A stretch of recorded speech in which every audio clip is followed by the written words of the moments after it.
Shalom saudara-saudara yang terkasih dalam Tuhan Yesus Kristus. Selamat pagi. Renungan harian kita diambil dari Markus pasal 4 ayat 35 sampai 41. Judul renungan kita pada hari ini adalah penguasa semesta. Sewaktu anak-anak kami masih berusia di bawah 5 tahun, mereka memiliki ketakutan yang ada kalanya tidak masuk akal. Suara yang sedikit aneh, bayangan pohon di jendela, atau laba-laba yang bergelantungan di kamar mandi dapat membuat mereka panik. Saya dan istri memaklumi rasa takut itu, sebab mereka masih belum punya banyak pengalaman hidup. Mereka belum benar-benar paham tentang apa yang patut ditakuti dan mana yang aman dihadapi. Namun tentu akan cukup aneh bila setelah dewasa mereka tetap takut terhadap hal-hal yang sama. Sebenarnya yang murid-murid Yesus hadapi benar-benar merupakan ancaman nyata. Pengalaman beberapa murid sebagai nelayan mengajarkan bahwa mereka tidak akan sanggup mengatasi topan dahsyat dan ambungkan ombak semacam itu. Namun seharusnya mereka tidak perlu lagi takut pada hal-hal yang demikian, kalau saja mereka benar-benar mengenal Yesus, guru mereka. Sebab pengalaman mereka seharusnya mengingatkan bahwa Yesus sanggup menyembuhkan orang lumpuh dan membangkitkan orang mati. Yesus adalah Tuhan atas alam semesta. Tidak heran Yesus selalu menegur ketidakpercayaan mereka. Pengalaman hidup bersama dengan Yesus ternyata belum mendewasakan iman mereka. Apakah Anda pernah mengalami kuasa Yesus yang dahsyat? Bila pernah, adakah iman Anda semakin bertumbuh kuat dan dewasa? Atau Anda selalu menghadapi krisis dengan kepanikan? Jika kita percaya bahwa Dia berkuasa atas hidup mati kita dan kita aman bersamanya, bukankah seharusnya kita dapat menikmati damai sejahtera yang Dia karuniakan? Pengalaman bersama Tuhan harus membuat kita semakin kuat dan dewasa dalam iman. Mari kita baca ayatnya.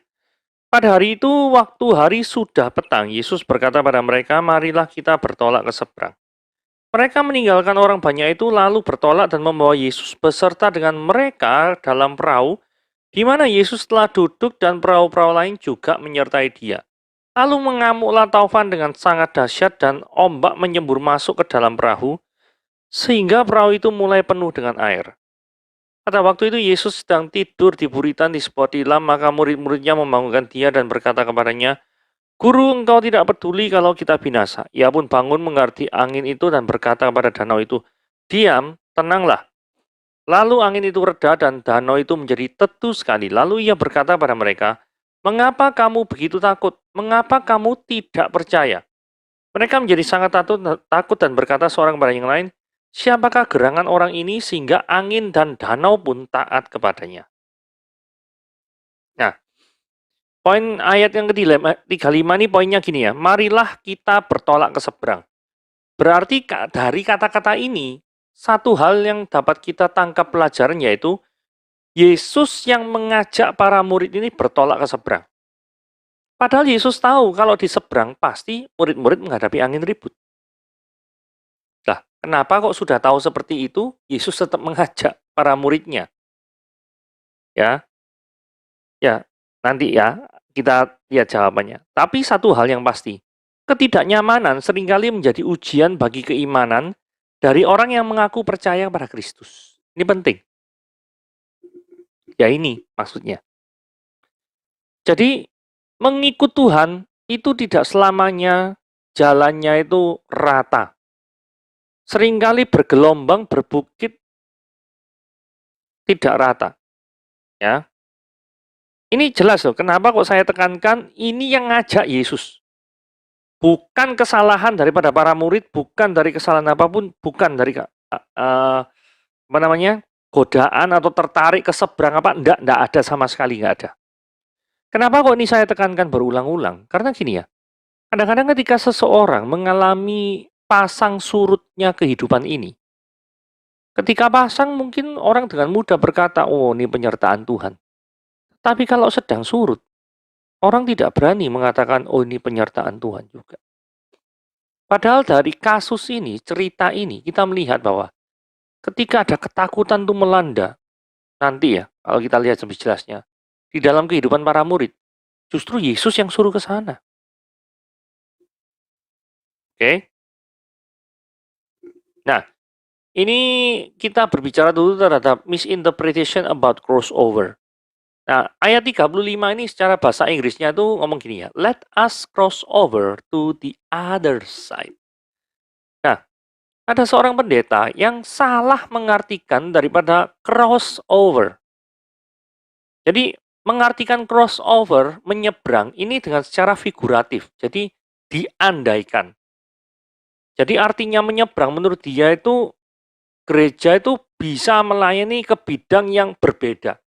Nah, contohnya adalah dari nyanyi-nyanyian rohani menjadi nyanyi-nyanyian duniawi. Nah, akibat dari misinterpretation ini gitu ya, ada seorang pendeta yang menggunakan uang gereja untuk membiayai video klip daripada istrinya untuk bernyanyi di bidang lagu-lagu bukan rohani. Dan disyuting di luar negeri dan menghabiskan banyak uang. Dan pendetanya setelah kena usut masuk penjara, tapi ya posisi sekarang sudah lepas. Cuma setelah lepas, sama negara di mana pendeta ini berada tidak diperbolehkan untuk melakukan pelayanan apapun di dalam lembaga sosial atau nirlaba termasuk dalam pelayanan gereja. Jadi hukumannya seperti itu. Gara-gara ya ada misinterpretation about crossover to the other side. Jadi artinya begini ya. Marilah kita menafsirkan firman Tuhan itu sesuai dengan konteksnya.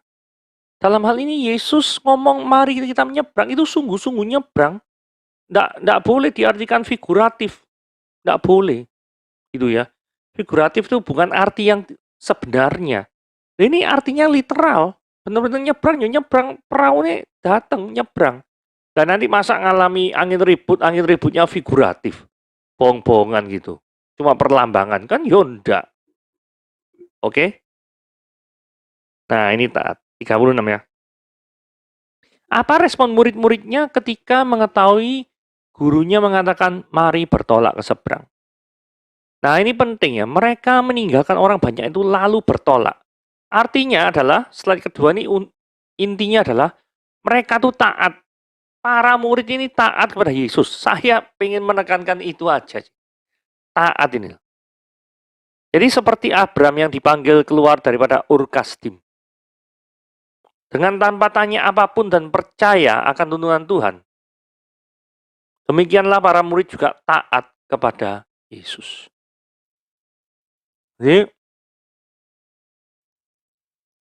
Jadi ini luar biasa sekali ya. Mereka tidak tanya, kok petang-petang kok bertolak ke seberang tujuannya untuk apa? Tidak terlalu banyak cincong gitu ya. Tidak terlalu banyak tanya-tanya. Mereka ada hati yang percaya, oh Yesus pasti memberikan yang terbaik. Apakah kita selama menjalani hidup ini taat kepada Tuhan? Atau kita taat pada kehendak kita sendiri? Karena petang-petang disuruh nyebrang ini melelahkan juga ya. Enak-enak kalau petang-petang itu istirahat, betul ya? Ini enggak ya. Suruh bertolak ke seberang. Berlayar lagi, nanti mensandarkan perahu lagi. Ada suatu pekerjaan yang repot ketika mengikut Tuhan.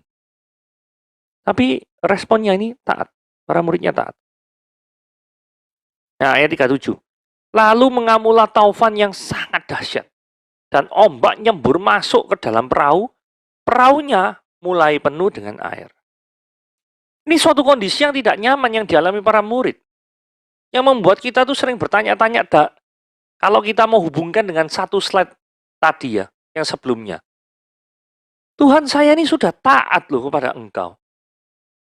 Ketika aku sudah taat kepada engkau, kenapa kok badai yang aku alami? Suatu kondisi yang tidak menyenangkan, yang tidak nyaman yang aku alami. Why? Padahal aku sudah taat Tuhan. Aku tidak melakukan kesalahan apapun. Tapi kenapa? Kok ada badai dalam kehidupanku? Ada suatu hal yang sangat tidak mengenakan terjadi.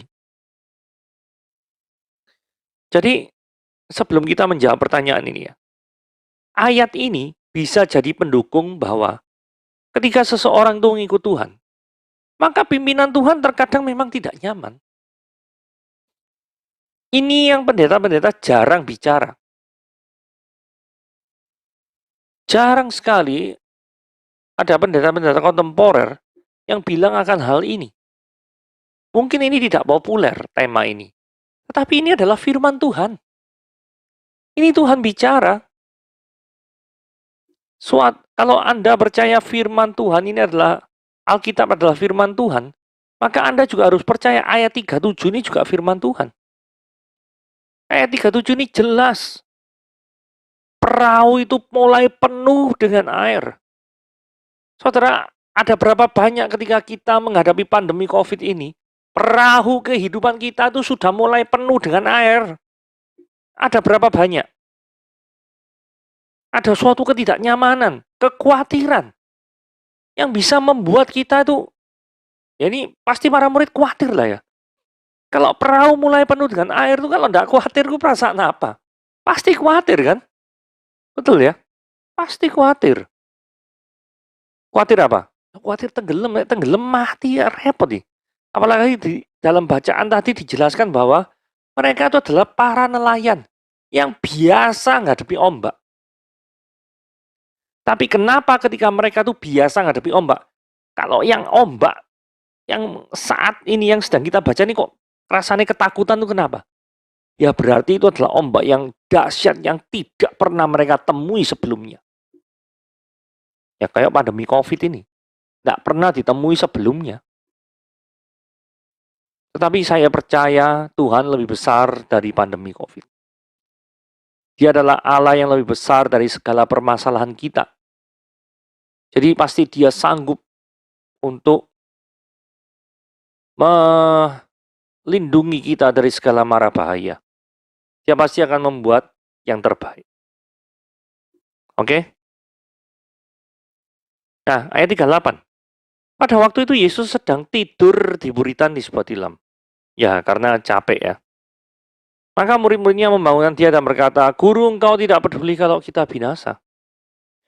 Nah, dalam pemikiran murid-murid, kok Tuhan ini tidak sanggup toh menghentikan deburan ombak yang sangat dahsyat ini. Angin ribut ini. Kok malah tidur? Kesannya itu Tuhan tidak peduli. Betul ya? Ada beberapa situasi dunia ini seolah Tuhan itu tidak peduli. Tapi justru sebenarnya Allah itu beserta dengan kita. Contoh ya, ada ujian kedewasaan suku Indian. Suku pedalaman lah ya. Itu orang itu ya, anak kecil untuk diuji dewasa apa enggak, itu ditaruh di hutan sendirian. Semalaman cuma dibawai apa namanya, obor atau apa gitu. Ya itu. Nah, apakah dia tuh berani menyeberangi tengah malam di hutan sendirian? Ada obor, bawa obor tok. Nah, saudara, tanpa sepengetahuan daripada anak kecil ini, papanya itu nguntiti dari belakang. Sambil dia itu menjaga anaknya. Kalau misalkan ada mara bahaya yang di luar dugaan. Tapi tanpa sepengetahuan anak ini. Tapi di dalam pemikiran anak ini, satu-satunya penolong bagi dia itu mungkin ya obor itu. Dia tidak sadar kalau ada kekuatan yang lebih besar daripada obor itu. Yang mampu menyelamatkan dia dari binatang buas. Atau bahaya-bahaya yang mengancam. Saudara, seringkali keberadaan Tuhan itu tidak kita sadari. Kita tidak menyadari betapa hebatnya kuasa Tuhan itu atas hidup kita. Kita tidak menyadari betapa hebatnya Tuhan itu berkuasa dan lebih besar dari segala permasalahan yang saudara alami. Dia jauh lebih besar dari yang dapat engkau pikirkan. Dan dia jauh adalah Allah yang memiliki rencana yang lebih hebat, yang lebih dahsyat daripada engkau merencanakan hidupmu sendiri. Maka, percayakanlah masa depanmu di tangan Tuhan. Nah, ayat 39 ya. Ia pun bangun menghardik angin itu dan berkata pada danau itu, "Diam, tenanglah." Nah, ini jadi rame dulu ya, tapi sudah lama ya. Waktu awal-awal COVID ada seorang pendeta yang mengatakan, "Diam, tenanglah. Nah, ini jadi rame ya. Saudara, gini ya. Satu, diam tenanglah. Ini konteksnya diucapkan pada alam, bukan penyakit. Satu. Dua, tujuan diam tenanglah ini diucapkan untuk apa? Untuk menunjukkan Yesus lebih besar dari kuasa alam. Ini penting. Ini menunjukkan identitas Yesus itu siapa. Ini yang jauh lebih penting. Tiada satu nabi pun yang dapat melakukan mujizat seperti ini. Tidak ada. Nah. Masa ada Elia ngomong, diam, tenanglah. Tidak ada. Pasti dia berdoa dulu meminta pertolongan Tuhan. Jadi nabi-nabi yang melakukan sign and wonders, miracle and wonders, itu selalu memohon kepada Tuhan. Yesus melakukan mujizatnya melalui kehendaknya sendiri. Jadi perkataan diam dan tenanglah, ini menunjukkan bahwa Yesus itu lebih besar kuasanya daripada kuasa alam. Kalau Yesus ini lebih besar daripada kuasa alam, maka dia adalah Allah itu sendiri. Sehingga orang bingung ya. Ayat 41 ngomong, siapakah gerangan orang ini sehingga angin dan danau pun taat kepada dia. Sehingga saya menulis judul ini ya. Dengan siapa kita bersama. Itu jauh lebih penting daripada kondisi seperti apa yang sedang menimpa kita. Memang kondisi kita kadang-kadang mungkin tidak di atas terus. Kadang-kadang seperti roda, kadang-kadang di bawah. Tetapi percayalah, ketika Anda di bawah maupun di atas, ketika Anda pasang maupun surut, Anda bersama siapa? Jangan sampai ada orang yang hidupnya tuh pasang terus, tidak pernah surut misalkan. Tapi dia tidak memiliki Yesus dalam hidupnya. Bukankah ini menyedihkan? Karena firman Tuhan berkata, tidak ada seorang pun yang pada Bapa kalau tidak melalui aku. Akulah jalan kebenaran dan hidup. Yohanes 14 ayat 6. Tidak ada seorang pun yang datang kepada Bapa. Jadi apa gunanya orang memperoleh seluruh harta duniawi yang itu secara manusia itu dia pasang hidupnya lagi dalam fase-fase kondisi pasang, lagi di atas. Tetapi hatinya tidak ada Tuhan. Apakah itu gunanya? Yesus menegur para murid. Kenapa? Karena para murid belum mengenal sama sekali siapakah Yesus itu. Kalau mereka tahu Yesus adalah Tuhan dan berkuasa atas alam, maka seharusnya mereka tidak bingung seperti itu, bukan? Nah, justru melalui peristiwa yang menegangkan ini, membuat para murid semakin mengenal siapakah Kristus itu. Jadi, suatu peristiwa yang tidak ideal, yang tidak nyaman, yang mengkhawatirkan atau menimbulkan rasa khawatir dalam hidup kita, itu justru endingnya membuat kita mengenal Tuhan. Engkau itu siapa? Dan pekerjaanmu itu seperti apa? Jadi tetaplah teguh bersama-sama dengan Tuhan. Kita tetap percaya Roma 8 ayat 28 bahwa Allah turut bekerja untuk mendatangkan kebaikan bagi orang yang mengasihi Dia. Ya, jangan khawatir. Dia turut bekerja mendatangkan kebaikan bagi orang yang mengasihi Dia. Turut bekerjanya apa? Dalam segala sesuatu. Saudara harus percaya kepada Tuhan. Jikalau saat ini saudara mulai melepaskan tanganmu dari hadirat Tuhan, maka kembalilah untuk meraih tangan Tuhan. Berpeganglah kepada Dia, terimalah uluran tangannya, dan jangan engkau berjalan sendirian. Tuhan Yesus memberkati.